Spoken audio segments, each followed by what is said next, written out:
Welcome to Financial Clarity, the podcast dedicated to helping service-based small business owners achieve financial success. Join us as we demystify financial concepts, get practical tips from seasoned entrepreneurs, and discover strategies to increase profit and value. Hi there, everyone. This is Hannah Smolinski. I'm your host of the Financial Clarity Podcast. Before we get started today, I wanted to ask a favor of you all. If you've listened to this podcast before and you found some helpful tidbits or you've learned something new, would you consider rating the podcast or leaving a review on Apple Podcasts or Spotify? I think you can't leave a review, but I do think you can rate it on Spotify. So we got a review from Kara who said, I love the variety of guests and little nuggets of wisdom I get from each episode. So thank you, Kara, for leaving a comment. I love that. And you guys don't know how much it means to me when I hear a comment like that. It really makes me smile and kind of recenters me on why I'm doing this podcast to begin with. So if you could take a few seconds and do that, I would be so very grateful. And just a reminder too, that we're also on YouTube. So if you are listening on the podcast, but you like YouTube better, you can go over there and watch and actually see our guests. And then you can also comment on episodes and subscribe to the channel. All right. Thanks so much. Today's episode is brought to you by Clara CFO Group. Clara CFO is a fractional CFO agency dedicated to supporting growing B2B service companies. If you're looking to uplevel the financial strategy and leadership in your business, visit claracfo.com to learn more. So I met today's guest through Entrepreneur Organization here in the Seattle area, and we were actually in the same EO Accelerator program together and graduated to EO in the same year. So I'm very excited to introduce you today to Kristine Nguyen. Kristine is an accountant and founder of Pretty Books, where she and her team oversee financial management for small businesses. They provide services such as bookkeeping, accounting, back office management, financial modeling, and cash flow management for companies big and small. She and her team enjoy helping the small business owners interpret and manage their financials, as well as develop tactical accounting processes to support strategic decision-making. And you guys know I love strategic decision-making. So, Kristine, very excited to have you on the show today. Thank you. Appreciate you inviting me today. Yeah, thanks. Well, I would love first to just to start out with where you started. So you're running a bookkeeping and accounting firm now, but I know you didn't always start there. So can you give us the background on how you got into the accounting business and then what prompted you to start your own thing? Yeah. It's funny because I stumbled upon bookkeeping when I was in, the beginning years of college and trying to make, finding gigs to make some extra income for books and coffee, and bumped into quite a number of small business owners that needed some form of data entry. And I thought to myself, hey, it's data entry and I use a computer. I know how to enter things using a keyboard. How hard can this be? And kind of started off from there. With helping one person at a time, and then eventually helping one small business at a time, and then eventually realizing this thing is called accounting and bookkeeping. Mm-hmm. So were you going to school for accounting and bookkeeping, or was that totally separate? This was just something that came out of... I took 101, 102 accounting. I never thought I would do accounting, to be honest. It's so different. I would say a lot of what I learned and do today is, it's in the field. It's apprenticing underneath other accountants and CFOs, and really trying to understand what the problem and the challenges of these small businesses need me to help with. And so that a lot of the bookkeeping work really was learned as I was trying to help people. Yeah, I love that. And then what point did you get that you were like, I'm not going to do this for people anymore. I want to start my own thing. What was that? I have always been freelancing, and I freelance as a subcontractor for a CFO firm in town for a number of years, and then kind of really burnt out. And then took a 2-year kind of pause and kind of evaluate the work and realize that I really do love working with small business owners and really love doing this. It's just I can't do it all myself. So that's kind of the moment where I realized I'm going to restart the business, but with the intention of growing a team around it. Yeah, I like that. That makes sense. So I wanted to have you on the podcast today because I think when we've had side conversations because we've run into each other so many times, and we kind of can lament sometimes over the challenges of being in the accounting world and the challenges of serving clients, and then also trying to sell services at the same time. But we were talking a couple months ago just about like um partially this like challenge between the expectations of what an accountant does versus what a small business owner thinks they're hiring, which is one. And also, I see that a lot where somebody might hire somebody and then be really frustrated because they feel like they didn't get the services that they thought they were going to get, or they thought something was in the realm of their accountant's, scope of services, and then really that was never what the accountant thought they were going to do. So there's a lot of mismatched expectations to actual. So I thought I could bring you on. You have so much like good insights about the bookkeeping realm and like what accountants really should be doing. I just thought we could chat today about that. But I thought I'd kick you off by just saying, like, how do you see the current state of the relationship between business owners and accountants? I think it's very mixed. I think when we service clients, that's some of the interview questions, right? I think most small business owners are hiring someone that have some capacity in number management or looking at their money at some level, right? But bookkeeping work can range from help me manage my receipts and file my documents, all the way to pay my bill and manage my relationship, and then also recording and reporting the health of my business. So depending on that business owner's needs and want and where they set their priority, that relationship and what that bookkeeper does can be very different. And the mismatch often is due to a mismatch of priorities. Mhm. Match and understanding from both parties, the business owner and their bookkeeper, what is important to them. Sometimes it's day to day assistance operation. Other times it's getting the financial reports right so they can do further analysis on their business. Yeah. Do you think sometimes it's just that the business owner doesn't know what they don't know, and so they don't know the questions to really ask? Yeah, absolutely. I mean, most businesses um, don't even need a full time bookkeeper Yeah. inside the business. They have to be quite large. And then even when they start to grow and scale, a lot of businesses get away with two bookkeeper, three bookkeeper at the most, and you have to get quite comprehensive to need that level of team. So when you're starting out as a small business and you're hiring either a part-time bookkeeper or just an internal bookkeeper, um, you're not trained as an accountant. So you're hiring a profession that you don't really know about, and you yourself are not good at doing that work. So Hmm. you are you have nothing to really judge on, and you don't have the experience to know what is good for you and what's not good for you, or what's done right and what's not done right. And oftentimes we see a bookkeeper hired either in-house or outsourced, and that business owner often have to have a lot of faith that this person understand what they need. Um, and oftentimes that business owner doesn't know that there's different flavors of bookkeeping. Mm-hmm. Well, what can what do you think the business owner can do in those situations to kind of help mitigate? Let's say they've never done bookkeeping themselves; it's always been outsourced. Mhm. Let's say they lost their bookkeeper and they're looking for a new one. Um, what are some things that they can do to make sure that they're hiring for the right fit of what they really need Mhm.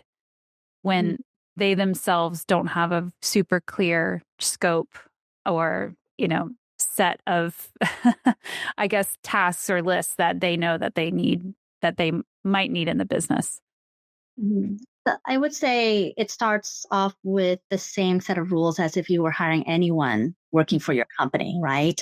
Whether you're hiring a contractor or you're hiring an employee, you first have to interview them for culture, right? Mhm. If you enjoy interacting with your team, and having meetings and leadership meetings, then you will have to interview for someone who aligns with that. Mm-hmm. You think it's important to have, reviews of the books every week, or a review of what we owe and who owes us every week, and that bookkeeper you hire was imagining a job where they don't have to interact with you that much, then that's a mismatch, right? So it starts with, how do you want to have that relationship, and what does that relationship look like on a day to day, week to week, month to month basis? And what is your expectation as the person grows with your business? Do you have expectation, or do you think it's fine, it's stagnant, as long as this person deliver, and even 3 years from date, they do the same thing? So you have to ask yourself those questions. Mm-hmm. Uh, and then you would basically interview, right? Yeah. Yeah, I think that makes sense. I mean, just like you think of the bookkeeper, even if it's outsourced, like think of the bookkeeper how you would want to hire an employee, and like although I'm not trying to blend the employee contractor lines, don't think I'm going there, anybody.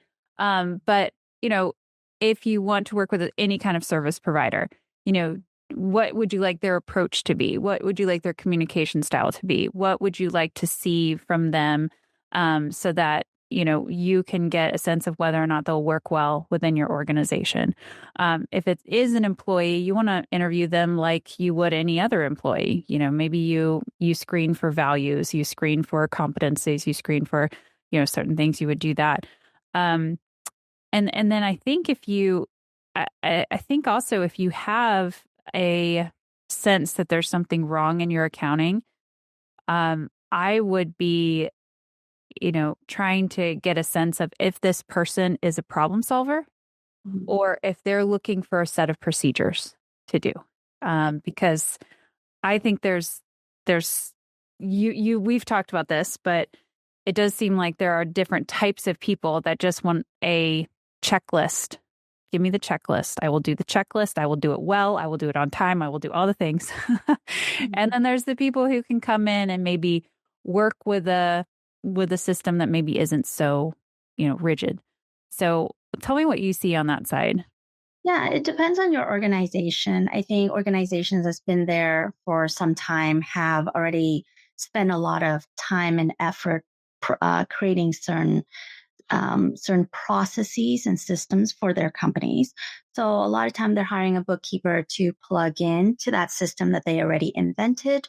There might be little tweaks in the way, but the reason for those processes were discussed and were developed for a reason. So that's a different personality you're hiring in, versus a personality where you're a brand new startup, you're a small business, and you're evolving quickly, and you're changing things out, and your process is good enough for today but not tomorrow. Things are going to break. So that personality is different. You're going to look for a bookkeeper that's going to evolve, going to problem solve, and going to spot check more things with you, and have a little bit more research and invention mindset than a Mhm. bookkeeper who is going to be okay with a system that's already invented. Mm. Are there any tricks to know what type of person you're getting when you interview? Like with that, if you're getting the process person versus the more maybe innovative.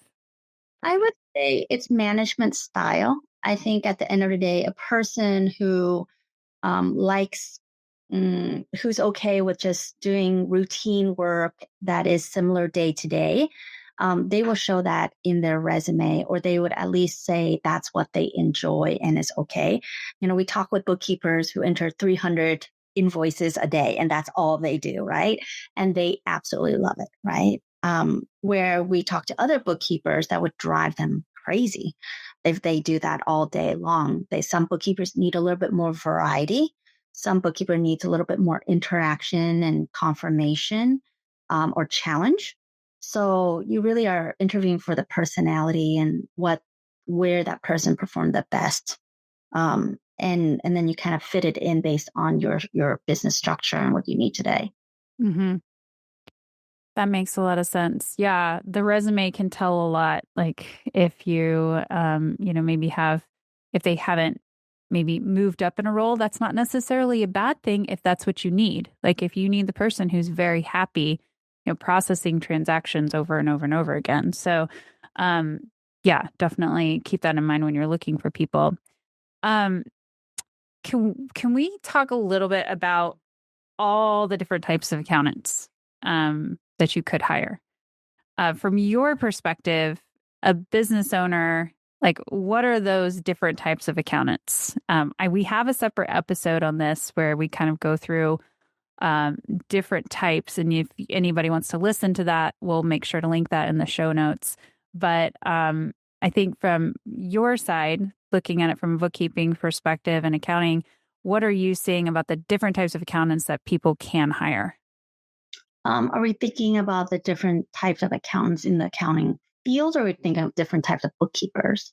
Let's go accounting field. Yeah. Sure. So I'll just focus primarily on small businesses. Yeah. Um, Obviously, small businesses will need a bookkeeper. A bookkeeper, someone that focus or whose responsibility is to record the financial transactions of a business.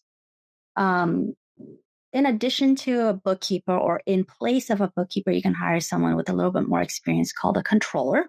Mhm. And a controller is kind of the gatekeeper of money transaction, or they operate in that capacity where they're looking at all the logistics and all the processes within a company to audit or to make sure what we're reporting and recording is truly what we want to Mhm. record. You can hire a CFO in addition. CFO typically focus on the strategy, the financial strategy of the business, um, interpreting the health of the business, and then also collaborating to understand and to come up with strategies in certain money requirement, right? Whether it's growth, pricing, or fundraising. And then you'll usually hire a CPA, and specifically a tax focused CPA. And a tax CPA understands and study the tax laws and can file that year end tax report. And if you are operating out of different states, they also help with the strategy and ensuring that all the states are in compliant, and that you have the best tax strategy on your side, right? Small businesses, as they grow, need a little bit of everyone in the list I just provided. So it's quite comprehensive. Yeah. Yeah. And then under, I see there's like some subcategories under like tax compliance, for example. Like that could be, you could have a CPA, you could have an EA, which is an enrolled agent. And usually they're going to be more on like the personal side of taxes, but they can also represent businesses. And then you could also have like the tax planners, like the people who are actually helping you with like the big picture tax strategy. And sometimes that's not going to be the person who does your tax return. Like as much as like people think sometimes they're hiring people for tax strategy. We had Jackie Meyer, Dr. Jackie Meyer on the podcast a couple weeks ago, and we talked about tax strategy specifically and how like just compliance and strategy are two separate engagements. So people need to like think about that. That's one of the biggest expectation misalignments I see is people thinking they've hired a CPA when their tax return is $5,000. They think, oh, well, certainly I should be getting strategy along Right. with that. And it's not like they don't get much strategy, if any. Um, so yeah, that's kind of like sometimes a separate engagement and conversation. Um, I think, subcategories like the controller role in particular can look really different depending on the size of the organization. So like a controller could be on top of multiple, it could be like the head of and a sort of a accounting department, if you will, and have multiple bookkeepers or accountants underneath it. But, usually at the small business level, if you have a controller, they might be doing everything from the bookkeeping and recording needs all the way up to like the budgeting needs. So they could, you can potentially in some places get by with a controller type role without needing a CFO for a certain amount of time. If that, you are able to have some forward looking um, Right. situation there. But yeah, and so, you know, I mean, for those listening, this is why it can be confusing. And a lot of these people can have a CPA title, or they can have they can have a background as an accountant. And some people, don't need a CPA title either. Like to Mhm. be a CFO, you don't need a CPA, but some of us are. I think that it really comes down to understanding that priority list, right? Yeah. Um, you're looking for a bookkeeper that just, does a lot of ARAP. And so they don't need to think a lot about financial design because maybe you hired a CFO on the side that can help. Or are you looking for someone to research different technology and integration and automate certain processes in your company? Um, I think a lot of people, when you interview them, will have experience all over the place. I mean, that they can know a little bit of everything. So I think for us, it's important to interview what they enjoy the most and Mhm. where they would, spend their time. Like a bookkeeper may enjoy 90% of their time doing routine defined work, and maybe 10% they don't mind thinking and problem solving, but that's not really where they want to spend most of their time because that might drain them versus a different bookkeeper who's going to be, really wanting to read financial reports with you and looking at trends and flagging when you spend an extra dollar and helping, assist in putting actuals into models. That's a very different bookkeeper than someone else, right? So really, I would just start with the list of things you need, right? And identify the task, and then when you meet a bookkeeper, whether someone you hire inside your company or a bookkeeping firm, you would just go through that and you will ask, how much of this do you have experience with? What does it look like a day to day for you in this area? And then, do you enjoy how much you enjoy it, right? Or what is your philosophy as a bookkeeper or a firm? Um, Responsibility is another very important question, right? Some bookkeeper will be more accounting leaning. That means that they have more experience accounting wise. So they might have perspective in the chart of accounts, or they may have perspective on how to account certain things and defining the profit margin of your business. While some bookkeepers could have had a lot of years doing clerical defined work. So they may not have as much opinion or care about the design of something as much as a different person, right? Yeah, that makes sense. And for business owners, like I think too, if you bring a wish list to you're having a discovery call with a potential bookkeeping firm, or you're interviewing candidates and you have a wish list, like, um, you know, I think part of it is also the firm helping you identify, like, if this is what you want, then the accountant should be able to match you with what you need, and or should be able to say, like, hey, what you need is not what we do. And they should be able to do that. So create your wish list of what you'd like to see, and then the accountant should be able to say, okay, well, if you want to have timely financial reports by the 10th of each month, that means that we need to do X, Y, and Z for you. And we, as the business owners hiring people, don't need to know like all the back end processes to make that work. But like if you could make it very clear like what you need in the organization, then that'll give a clear picture of whether or not this company can do the right thing for you. Or like will be able to fit your needs.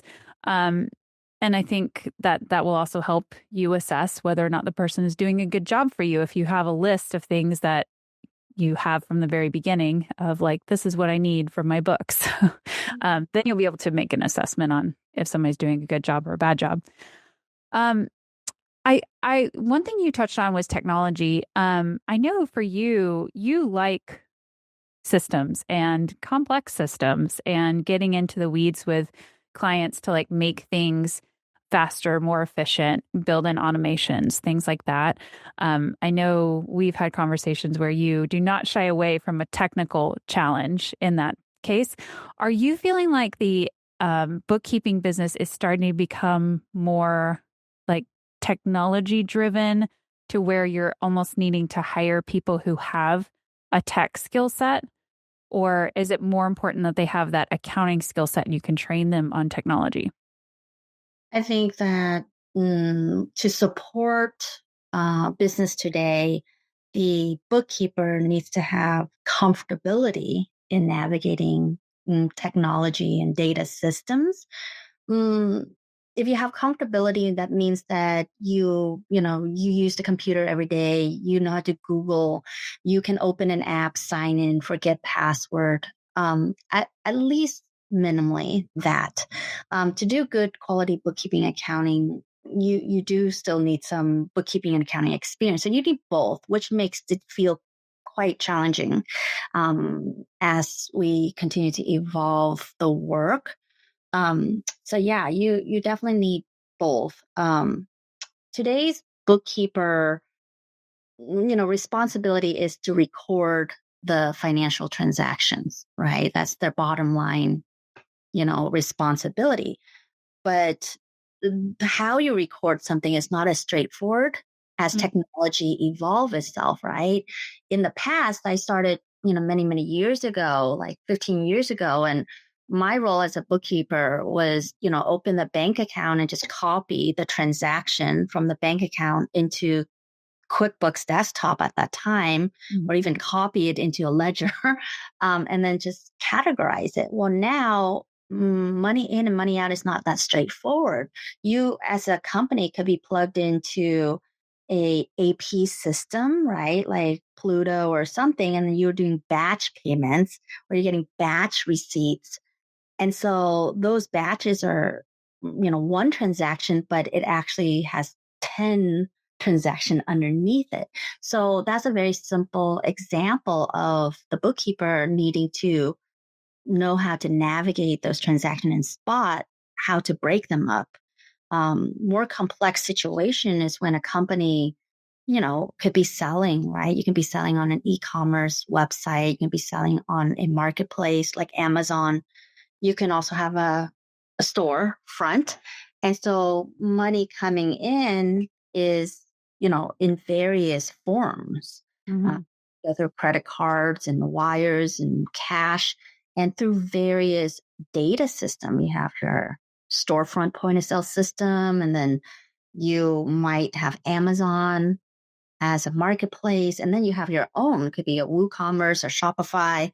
And so now there's more data than ever. So navigating that and understanding the situation and where the money is at is more than just looking at the bank account, because a lot of our money today doesn't sit in our bank account. Well, Mm.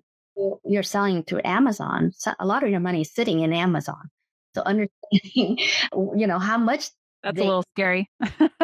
well, there's that. If you just record things that comes into your bank, you're missing part of the story.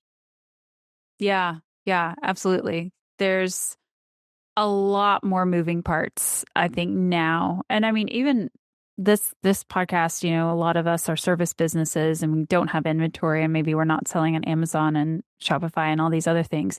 But, even my very simple business, there's like some money sitting over in PayPal for a digital product that we sold. And then there's, invoices coming in through our invoicing system, and that, the money's coming in batch deposits, but it's, there's different ways that, money does come in and money goes out, and you've got credit card expenses versus bill pay versus things that are on auto pay. There's, all sorts of complexity. So, I mean, the tools now are great. We have so many technology tools to make it easier, but understanding how those tools work together has become more of a need of like a bookkeeping competency, because getting all these systems to talk to each other and talk to each other appropriately is a challenge.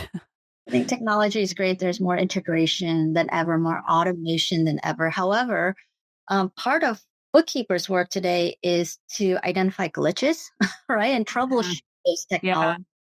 So I think the misunderstanding of bookkeeping work versus technology is oftentimes we think that because we have a technology set up, the bookkeeper's work, work is reduced. Um, and so we don't think about hiring a bookkeeper that's monitoring those integration and the accuracy of those automation itself.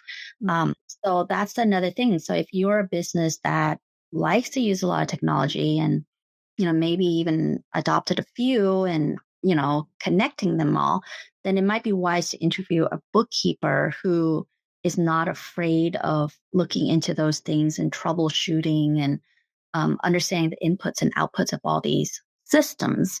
Um, and make sure you have that, or else you'll have a bookkeeper and something break and you'll kind of be stuck. Yes. Yeah. I mean, the accounting background or understanding how transactions should be recorded will help troubleshoot issues when a system is not working appropriately. So if you just had somebody who's great with tech and apps and they can hook everything up, they might not understand, how to do the mapping, for example. Like if you go from your payroll system to your QuickBooks or something, and they don't exactly know where to put each line item and where it should be mapped on the profit and loss or the chart of accounts. So there's and then, beyond that, there's 1,000 different ways technology can break down between these integrations. So having somebody who has like an eye to understand, like, hey, this is not right. Why is this account going up month over month when it should be decreasing every month, or it should be going in and going out and clearing out and not accumulating over time? There can be lots of different challenges there. So it's good to have somebody who understands the accuracy after, the financials at the end of the day. Yeah, because these systems can say that that they've done their job, as a check mark, but reality is something broke, and unless you have an eye to catch that nuance, you may not even realize that something broke. Mm-hmm. Yeah. Um, we touched on it a little bit earlier, but like when it comes to bookkeepers, we had a conversation about um bookkeepers that are kind of more process oriented versus analytical driven. And I think we've landed where we need to land on this, but I just wanted to touch base and see if you had any other thoughts on like a Mhm. process driven versus somebody who's more analytical, or they can ask the why about the financials more so than like the how. Right. Um, I think, it comes down to, again, your needs and what you need to plug in. If you have a lot of day to day work and you have to find systems and processes, then you're looking for a bookkeeper that can follow instruction or at least come up with processes to do what you need to do. And typically around the management of customer payments and spending money, right? Paying bills.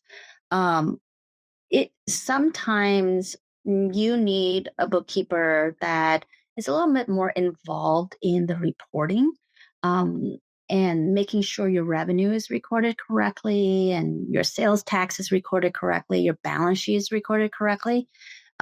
So you'll need a bookkeeper that's a little bit more accountant driven, more accounting focused, and can identify where those numbers are coming from and identify if there's any challenges with what's being recorded and correct those things, whether it's from an integration or it's a journal entry or needing to look at a lot of numbers in order to know what to record. You need someone that can do or enjoy those things. um, a bookkeeper can do both, or a bookkeeper can enjoy one side of the work more than the other. Mm-hmm. Okay. That makes sense. Do you have a favorite accounting platform? um, I was asked this. I think you asked this. There's not that many choices. I would say the choice I have, I would say QuickBooks Online for small businesses today. Mhm. It's good enough. It has a robust reporting system, has all the advanced feature an accountant needs, and you don't need that many clicks to get things done. As a professional Mhm. bookkeeper, I need to get things done quickly. Right. other, other software out there, oftentimes they're built for beginners or to prevent you from deleting something. Mm. That's great if you're doing it yourself, but as a professional bookkeeper, you have to click 5 buttons to do something. That's just going to take 5 times longer. So, Yeah. Yeah, that makes sense. That's still my favorite platform as well, QuickBooks Online. Other favorites are probably Zero. It's probably like the next runner up there. But yeah, I was just talking to a company this morning that's based in the UK, and most of their market share is Zero. So UK, Australia, New Zealand, Zero kind of dominates that market, and then the US is still very QuickBooks dominated.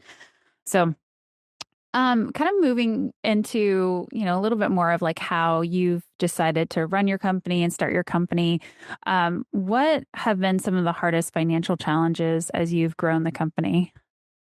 I think it's very similar to businesses for this. We're a service-based business, and I found the most challenging thing to balance is um, when to hire, right? So I think for retail and manufacturing, it is the balancing of buying inventory and how much to buy inventory. So Yeah. labor for the service industry is an inventory purchase.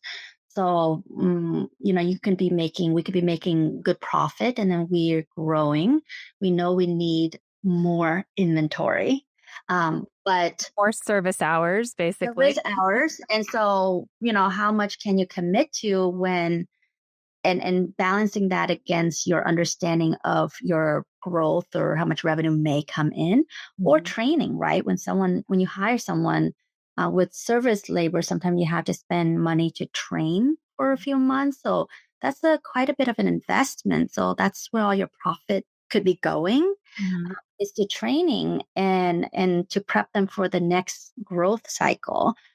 So I find personally that's the most challenging to balance between profitable, cash, right? Like cash in the bank versus taking that profit and hiring someone to take on more work.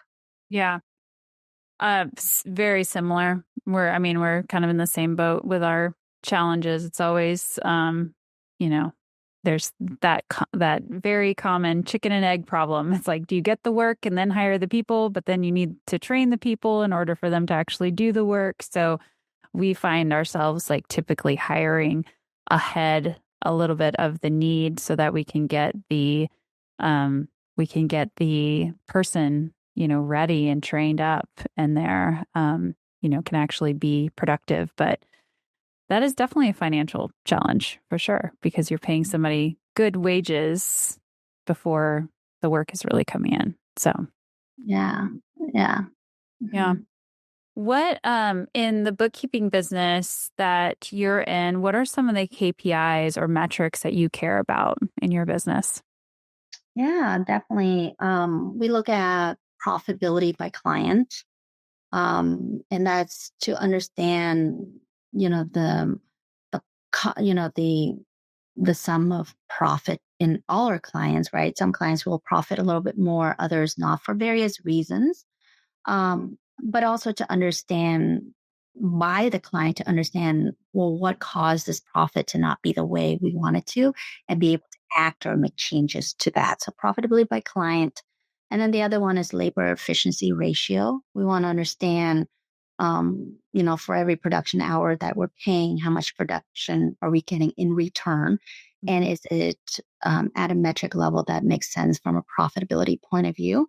It's also a way for us to monitor that person's progress over time. So when we're hiring, that person's ratio or labor efficiency ratio may be less because they're being in training, and then we hope that to be a 2 point or double.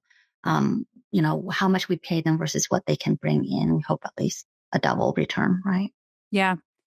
Yeah. And for people, we talked a little bit about labor efficiency ratio when we had Greg Crabtree on the podcast. And then that's coming from the Simple Numbers book. So if anybody hasn't read that, would highly recommend.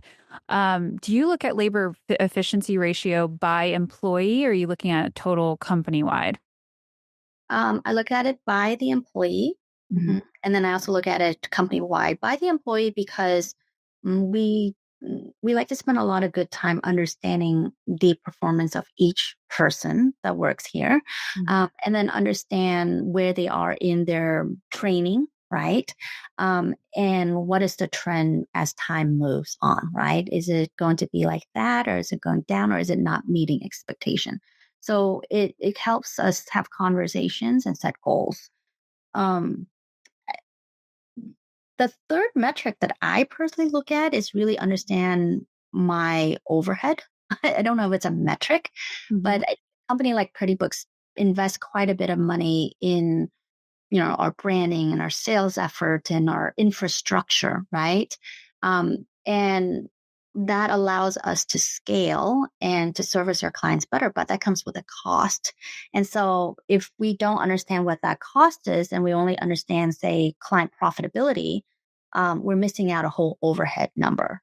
Yeah. So we need to understand what is really the real revenue we need to generate in order to cover our overhead, is another number we look at. Um, and a lot of time we don't think about that as service provider. We think about, how much we charge and how much what we pay to labor, but we don't think about the internet and the tools we use and the software we pay and the taxes and all that stuff. Yeah. And that stuff creeps up, and then, especially I think now as service providers, where a lot of our overhead is coming in the form of software costs, for example, like another tool might make you more efficient, but it also like comes with the creep of like every new employee, there's additional costs. And then, that those can kind of balloon pretty quickly. And then you have to know that overhead number because you can, yeah, like you said, track labor efficiency all day. But if your target is not set correctly and your overhead is maybe actually higher than standard or something, then you might still not be reaching your profitability targets if you aren't like actually targeting that labor efficiency at the right amount, Exactly. knowing your overhead. So yeah, that makes it. And are you a fully remote workforce or do you have office locations or how does that work? We're currently fully remote. We used to have an office location, but then we transitioned that since, last year actually. So everyone's working remotely and all is good. Yeah, that's great. Well, I'm not actually going to do this, but if I were to give you $50,000 in your business right now, I'm curious what you would spend it on. What would be the first priority? Mm. Do I have to spend it? That's my first question. No, you don't have to spend it. Um, Honestly, if I were to spend it, I don't know if I'll spend the whole 50,000. Maybe I'll spend a little bit of it to explore pipeline development, right? And sales systems. Like that's an area that we're focused on is building systems of sales. Mhm. Um, and then the rest of it, I'll kind of put it in reserve until something really major comes up, right? I think at Pretty Books, we don't spend money unless a metric makes sense. So we're not going to go out and just spend money without understanding what is our goal for that money. But we do know our goal for sales. And so we'll spend money there if we have. Yeah, I like that answer.